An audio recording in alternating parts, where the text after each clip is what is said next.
It struck me when the bombardment began, and I began to pray Charles had made his escape. This might be my final journal entry. These words, my last. I hope that Connor, my own son, will read this journal, and perhaps, when he knows a little about my own journey through life, understand me, maybe even forgive me.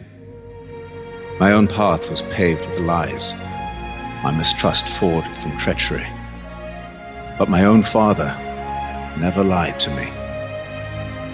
And with this journal, I preserve that custom. I present the truth, Connor, and you may do with it as you will.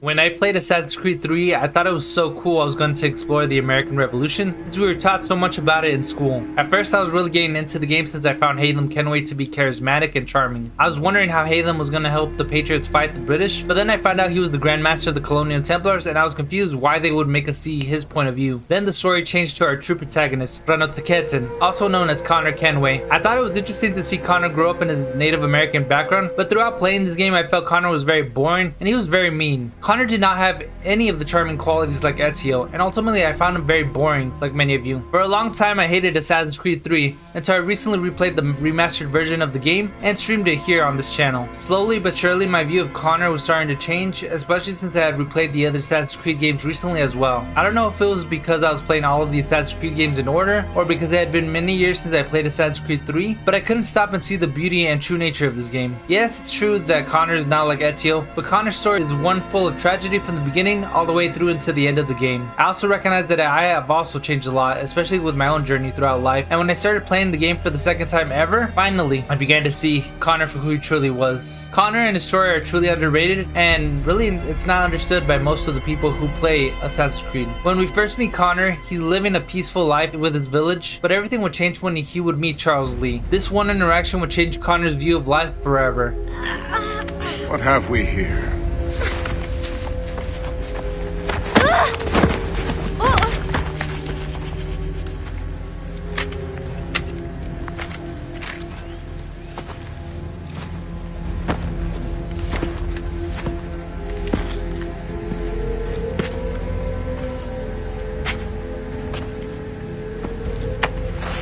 You look familiar. Where have I seen you before?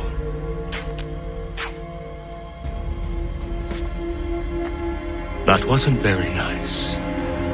Let me go!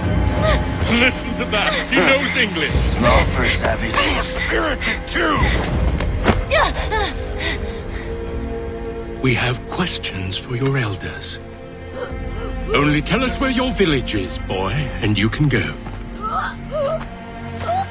Best do as he asks, child. I could snap your neck, you know. A little more pressure, and pop. The sad little flame of your life extinguished. You are a nothing, a speck of dust. You and all your ilk, living in the dirt like animals, oblivious to the true ways of the world. The wiser among you recognize the shape of the future. They throw themselves at our feet and beg mercy. But not you, it seems. No. You cling desperately to your ways, too ignorant to know your folly. But I am not unkind.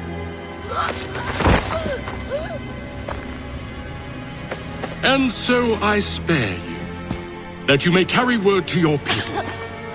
Let them know the sooner we are given what we seek, the sooner you can return to your pathetic, empty lives. A fair trade, is it not? What is your name? Charles Lee. Why do you ask? So I can find you.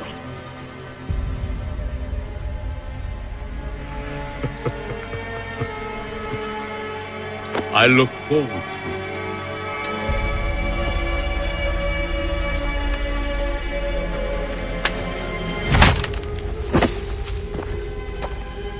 When Connor awakens, he sees smoke coming from his village and runs towards it, seeing it engulfed in flames. Connor can only think about finding his mother. Zet fotstek.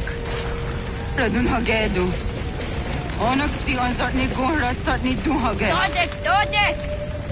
Oserdek. Toga zun haak. Osesege. Nekti zaderi ondarak. Dinawe. Adini kwek gun hage. Ya! Zadoresa! Nagwatka! Nagirihu! Akinyagante!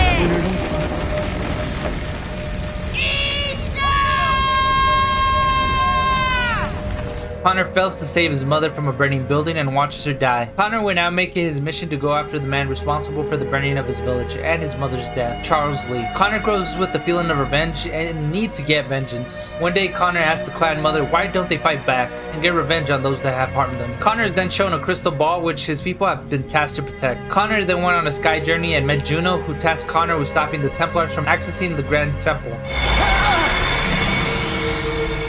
Anna?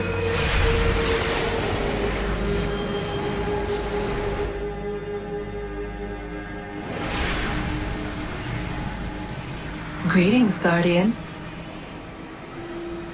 Are you a spirit? You may think of me as such. Where am I? You are where you were before. If you mean to ask what it is you now see, it is known as the Nexus. From here, probabilities are calculated so that the proper path may be chosen. What path? Yours. We have waited millennia for your arrival. You, who will bring to him the last piece, that he may open the door. I do not understand. Nor need you. I sense my words cause pain. But such was not my intention. You are important, child, in more ways than you will ever know. As we speak, forces gather in secret, preparing to seize control of the land. If they succeed, the sanctuary will be breached. Yours is a special lineage. Past, present, future. Many are connected to you. Many who have changed the world, who will change the world. So too shall you. I have called you here that you might know your duty. You must protect Sanctuary from those who would undo our work. What sanctuary? What work? What am I to do? You will learn of a man who will provide additional training. Seek this symbol. No doubt you have many questions. Time will see them answered. For now, you must follow, leading the later. Connor would then make his way to Achilles' homestead to be trained as an assassin. Achilles at first was very hesitant to train Connor, but after Connor defends the homestead from thugs, Achilles lets him in and fills him in on the assassin history. Sorry. Not your fault. This whole place is ready to come down. Goddamn miracle it hasn't already. Anyway, who are you? My name is Radohangado. Right. Well, I'm not even going to try and pronounce that. Now, tell me why you're here. I was told to seek this symbol. Do you even know what that symbol represents? Or what it is you're asking for? No. And yet, here you are.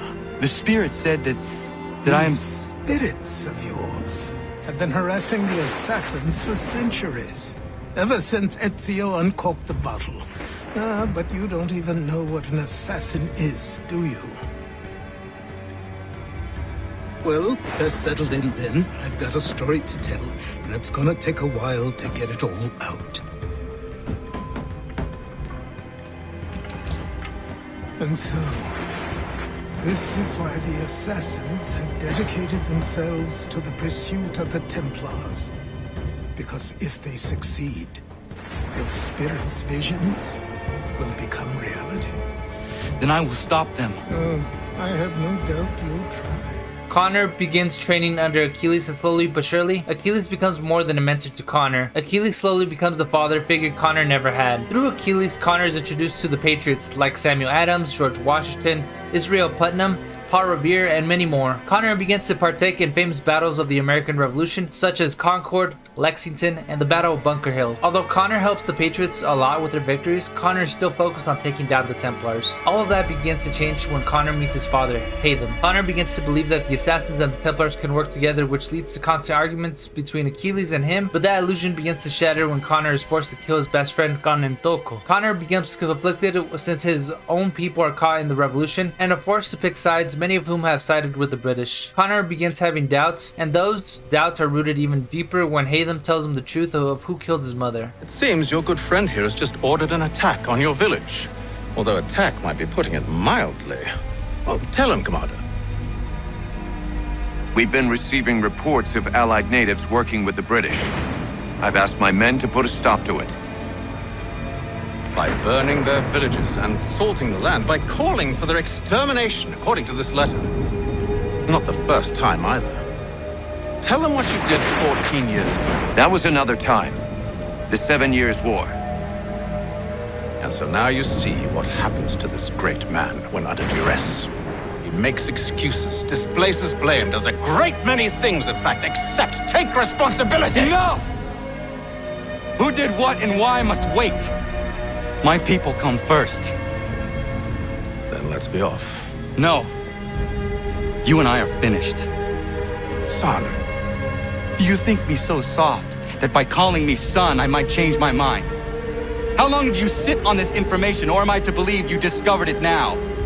My mother's blood may stain another's hands, but Charles Lee is no less a monster, and all he does by your command. A warning to you both. Choose to follow me or oppose me, and I will kill you. Connor's main target and obsession now becomes in killing Charles Lee. When Connor finds out about an opportunity of killing Charles Lee, he takes it, but is surprised to find out his father is there instead. Haytham and Connor are forced to fight each other, with Connor ultimately killing him. Connor eventually goes back to the homestead to tell Achilles that he has killed his father, but finds that Achilles has passed away. Connor buries Achilles right next to his family, and there he gives a heartfelt speech to Achilles. Never properly said goodbye to you. I was not ready, so here I am. The weight of my responsibilities never seems to diminish. There is always something else that needs fighting for. This is something you never warned me of. Maybe because you thought I would have been deterred. You would have been wrong, but I know you were not accustomed to that. Life carries on here. The people seem happy. They are certainly safe, at least for now. One of my brotherhood asked me something I have been struggling with. What happens if, when we win? When we stop the Templars? It is a question I certainly do not know the answer to. Perhaps you did not either. I miss you. As I miss my mother. I hope all is well with you. Wherever you are. Goodbye, old man. Until it comes time for me to join you, then I will bother you once again. Later, it's shown to us that Achilles' son was named Connor, and he gave his son's name to him. Connor knows that the threat to the colony's future is not over until Charles Lee is dealt with. Connor eventually manages to locate Charles Lee, and after a long and enduring chase that leaves both of them near the brink of death, Connor kills Charles Lee. With the American Revolution over, and with the colonies winning their independence, Connor realizes that nothing has changed for his people. Connor's people have left their lands and have headed west, only leaving him behind with the crystal ball. Connor then goes on one last spirit journey and lays out his frustrations to Juno.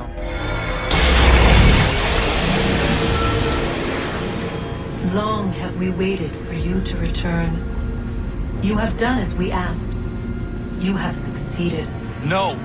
I have failed! My people are gone! Chased out by those who I thought would protect them! It is a trade, a sacrifice, and not in vain. For you have found it. This? Now you must hide it, where none shall think to look, and then in time,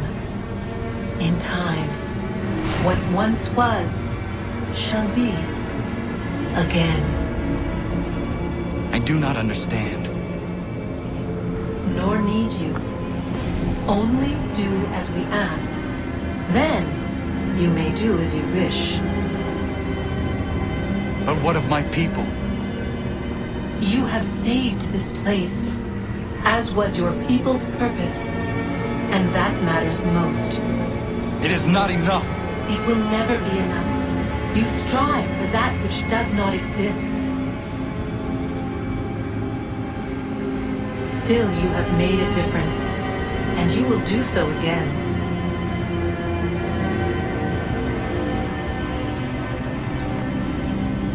Remember, you must hide the amulet where none might find it.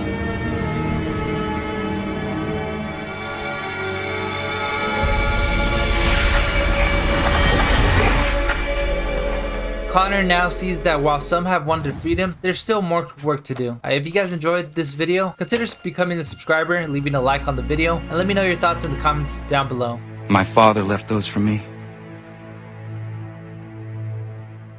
Mother, Father, I am sorry. I have failed you both. I made a promise to protect our people. I thought if I could stop the Templars, if I could keep the revolution free from their influence, that those I supported would do what was right. They did, I suppose, do what was right for them. As for you, Father, I thought I might unite us, that we would forget the past and forge a better future. In time, I believed you could be made to see the world as I did, to understand. But it was just a dream. This too I should have known. Were we not meant to live in peace then? Is that it? Are we born to argue? To fight? So many voices, each demanding something else. It has been hard at times, but never harder than today. To see all I worked for, perverted, discarded, forgotten. You would say I have described the whole of history, Father. Are you smiling then? Hoping I might speak the words you long to hear? To validate you? To say that all along you were right? I will not. Even now, faced as I am with the truth of your cold words, I refuse, because I believe things can still change. I may never succeed. The assassins may struggle another 1,000 years in vain, but we will not stop. Compromise. That is what everyone has insisted upon. And so I have learned it. But differently than most, I think. I realize now that it will take time, that the road ahead is long and shrouded in darkness. It is a road that will not always take me where I wish to go. And I doubt I will live to see its end. But I will travel down it nonetheless. For at my side walks hope. In the face of all that insists I turn back, I carry on. This is my compromise.